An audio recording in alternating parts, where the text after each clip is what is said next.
নমস্কার বন্ধুরা, এটি আমার চ্যানেলের প্রথম ভিডিও।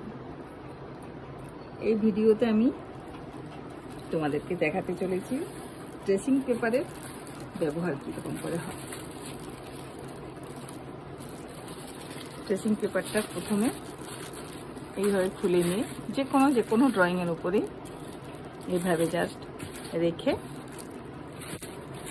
একটু টাইট করে রেখে দিয়ে তার উপর যে কোনো পেন দিয়ে মার্কার পেন দিয়ে হোক, যে কোনো পেন দিয়ে ড্রয়িংটাকে তুলে নিতে হবে, জাস্ট এর ওপর বুলিয়ে বুলিয়ে।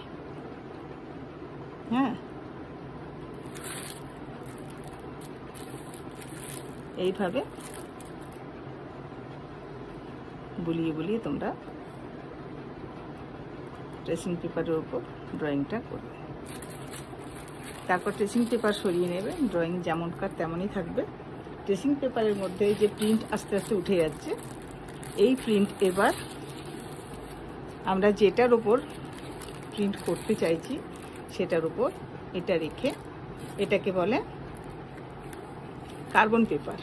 কার্বন পেপারটা রেখে যে কোনো শাড়ি হোক, যে কোনো জায়গাতে পিস হোক, শাড়ি হোক, তার ওপর এই প্রিন্টটাকে এইভাবে কার্বন পেপার দেওয়ার পর ট্রেসিং পেপারটা যেটাতে প্রিন্ট তোলা হলো সেই পেপারটা রেখে টাইট করে বসিয়ে যে কোনো একটা কিছু দিয়ে চাপা, দু সাইডে চাপা দিয়ে এবার যে যে জায়গাগুলোতে আমি প্রিন্ট তুলবো, শাড়িতে হোক বা যে কোনো পিসের ওপর, সেখানে আমি আবার ওটা বসিয়ে এই প্রিন্টকে ওই তুলে যাব।